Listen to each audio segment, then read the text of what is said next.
It's December. Emotions are running high. What are we going to do with them?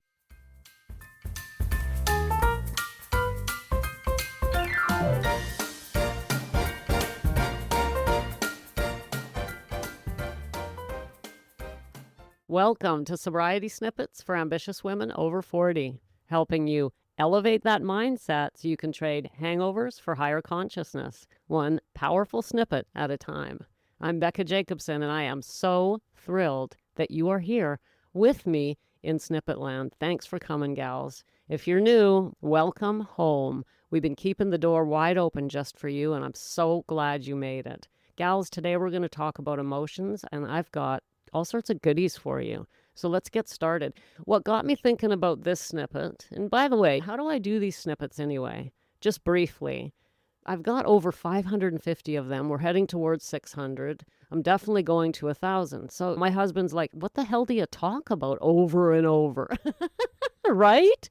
Right. I'm like, yeah, good question. Well, gals, all I do is share the journey, share things that have happened from my past, things that come up with women that I'm working with, and my experience and expertise. This isn't just coming off the fly. I've spent a lot of time, energy, and money educating myself in the last 7 years on how this whole thing works. Because for over 30 years, alcohol had me mystified. What the hell is going on? Why can't I get out of this? So back to the point here, I do the snippets based on what's coming up in my world, in either from me or from the resources I'm studying or from women. And today, this quote popped up.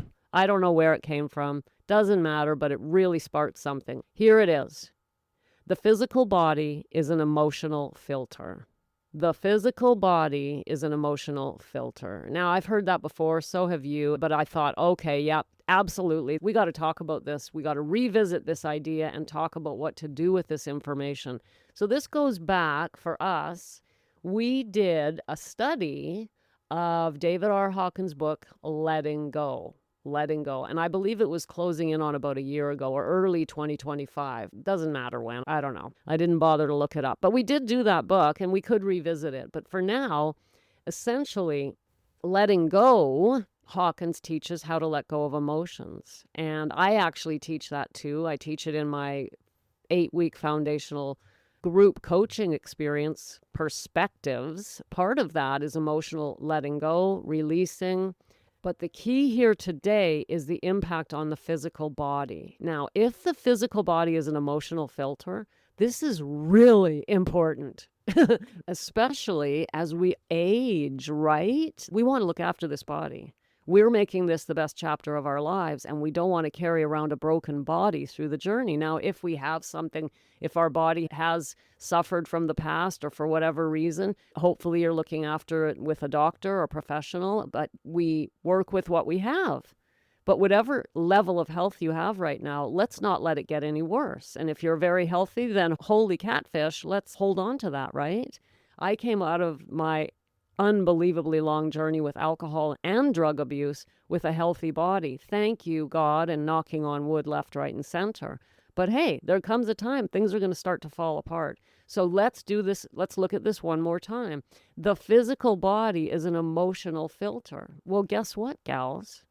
As those emotions filter through the body, they can do damage. They do damage. They can do massive damage. Did you know that ongoing resentment and anger can actually cause cancer? Now, I know, I can see it. I see the look on your face. I hear you. I know that the scientists out there, the doctors in my world are going back. But listen, this is my belief. I'm not the only one. Take it or leave it. You don't have to agree with me. But more and more evidence out there is telling us that the way we feel, the emotions we process, affects our body physically. Now, look, you know what? This isn't hard to prove. It's not hard to prove at all. All you have to do is think a particular thought and see how your body reacts to it. And we can do this easily. How?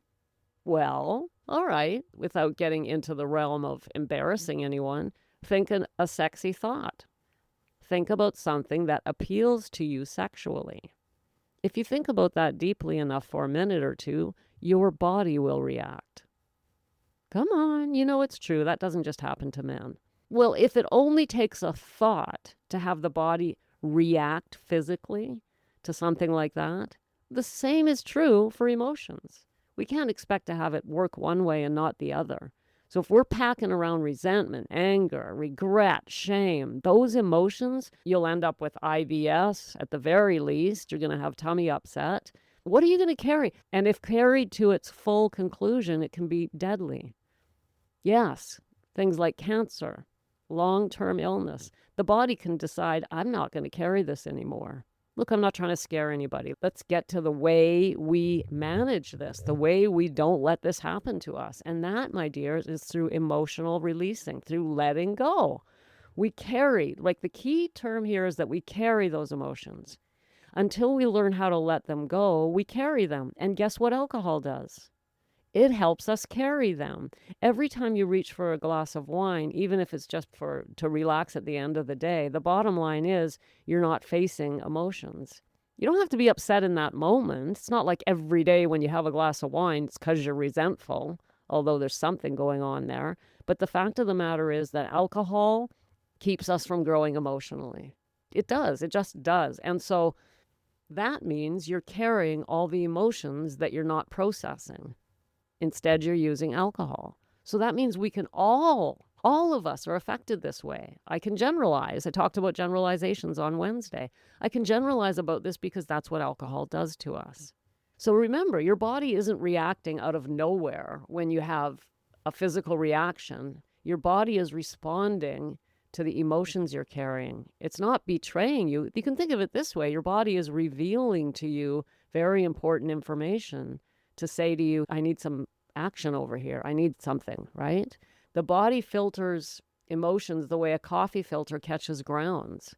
And if too much builds up, or if you keep pouring without pausing, the filter overflows, right? So at the one extreme, okay, cancer, but on the other extreme, an overflowing filter will give us emotional reactivity, cravings, numbness, fatigue, impatience, overwhelm, and I could keep going. And that emotional filter that you're walking around in needs to be cleansed, my dears. Or somewhere the poison of those negative emotions has to come out, and it comes out through illness. What we resist emotionally, we're going to experience physically. So you might notice, for example, a tightness in the chest or a pressure or in the throat, a shortness of breath, a tense jaw, heavy chest, your stomach in knots, or your stomach doing worse than knots, headaches. All of these things are emotions that you're carrying in your body and not releasing. So letting go is not getting rid of feelings. It's important to know the difference. This is not getting rid of them. It's allowing them. And one of the things we learned when we studied Hawkins' book, again, the name of that book is Letting Go. What we learned in that book is that letting go isn't getting rid of feelings, but it's allowing them. So we do this by noticing, by breathing, by softening, by self-awareness. But most importantly, the very beginning of this is just believing what I'm saying today, accepting what I'm saying today, and realizing, oh my goodness, I got to do something about this. So, I mean, everything starts with awareness, right? Your body is an emotional filter, and it is probably pretty plugged. It could probably use some cleansing, don't you think? Even though alcohol temporarily turns off the emotional filter, trust me, it does not clean it. Emotions actually end up often getting stronger because they pile up, one behind the other, behind the other. Imagine what your coffee would taste like if you never cleaned that filter and just kept pouring in more grounds, right? But gals, your body is not a problem to solve. It's a messenger we want to listen to. When your chest tightens or your stomach drops, that's your emotional filter asking for space. It's not a sign that you're weak or doing anything wrong. It's your emotional filter, aka your body, saying, I need release here. And what we do is we go and get a glass of wine, and in that moment, when we drink it, we do feel a release. But it's not releasing any of the emotions from the filter. It's just giving you temporary relief while you pile up more emotions inside the body. So the first step is simply asking, what is my body trying to tell me right now? Notice it, become aware. We don't try to fix it or improve it. Just listen to it. What is my body saying? When you learn to let go, and this isn't something you learn in a 10-minute snippet, but I do have resources for you at the end, so keep listening. I'm almost done, gals. Letting go brings your emotional filter back into flow, and it can reduce cravings. Your reactivity softens. You're not so reactive and tight and anxious and nervous. Your nervous system will stabilize. You'll build more self-trust. It's interesting, as we release emotions that give release to the body, that comes back to us as cleaner, clearer emotional strength and the ability to build positive emotions in their place. We'll feel more spacious and less overwhelmed. This is the reward of learning emotional releasing. It's incredibly powerful.